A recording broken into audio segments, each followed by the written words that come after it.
Before social media like Instagram and TikTok, there was Raygun, a magazine that shattered the rules of design and left a lasting imprint on the visual world. It was a cultural experiment, a chaotic, boundary pushing showcase of typography, abstract layouts, and visual expression.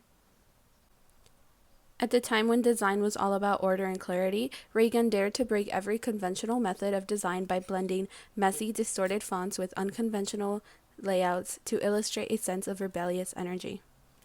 Its influence reached far beyond the print world, shaping the early internet, web design, and the digital age we live in today.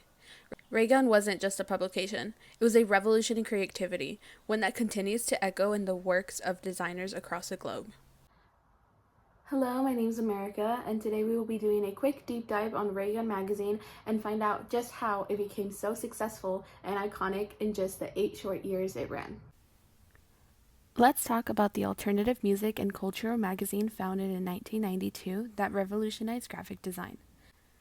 Raygun magazine's creator, Marvin Scott Garrett, began to take note of the changes in music and was determined to make Raygun a space where the younger crowd could explore music and art.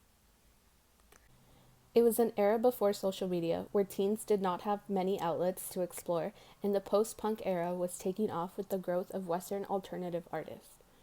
Marvin had an epiphany as he was driving, as David Bowie's Moon Age Daydream came on the stereo, and the lyrics, "Put a ray gun to my head," were sung. It changed something for Marvin.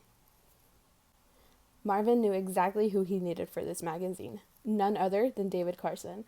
At the time, he was turning heads at the publication called Beach Culture, with his daring approach to layout and typography. Garrett knew from the start he wanted Carson to be his art director for Raygun, and so having complete reign, Carson took his designs to the extreme, which earned him credit for pioneering a new graphic design style. At the time, he was a publisher for a rock magazine that had just gotten bought out by a different company. He had been working for them for 2 years, and he took this as his calling to venture out. So let's get into it. Who is this diva?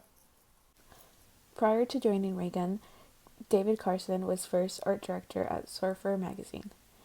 His work there was highly influential as he brought a fresh, unconventional approach to design that was unlike anything seen in traditional surfer publications. He incorporated experimental typography and abstract layouts that mirrored the rebellious spirit of surfer culture, making his designs stand out in a visually stale market.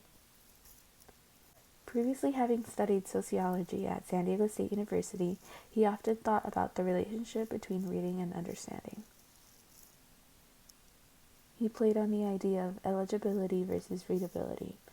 One of the quotes he mentioned in his TED Talks was, "Don't mistake eligibility for communication. While it is hard to read at first, you eventually are able to read it." He liked exploring this idea in his layouts by playing with the body paragraphs. Carson used typography not only as a tool of communication, but as a visual element in itself. Letters were often broken apart, distorted, or layered in ways that disrupted their standard readability, further pushing asymmetry as the aesthetic choice. He would deliberately avoid aligning elements within the symmetrical or the balanced grid. Text and images would often be placed in ways that seem random and unstructured, creating a sense of dynamic energy. A use of asymmetry helped convey emotions and urgency in the design.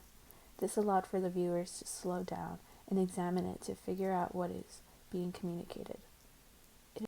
It is legible. You just have to find a way to read it.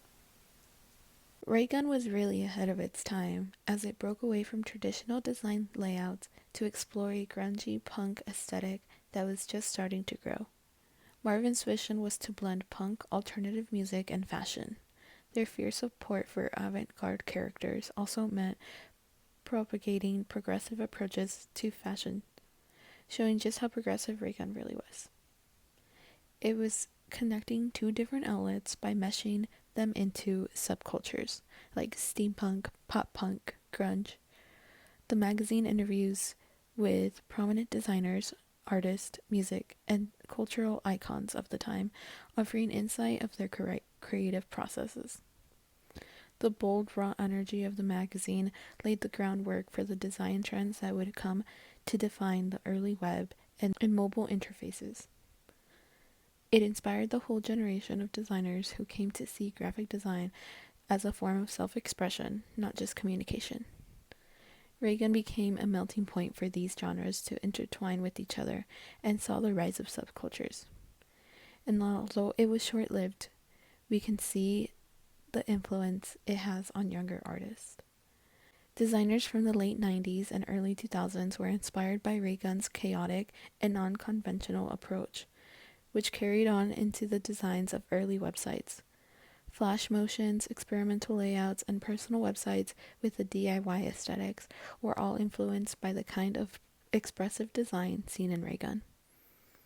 The magazine's use of experimental and expressive typography continues to influence designers today, particularly those in the fields of branding, advertising, and graphic design. Raygun magazine stands as one of the most iconic and innovative design publications of the late 20th century. With the experimental typography, bold aesthetic choices, and cutting-edge content, it was not only defined as an era of graphic design, but also bridged the gap between print and digital design, leaving a lasting imprint on the creative world. Its influence can still be felt today in everything from branding and advertising to web design and digital media.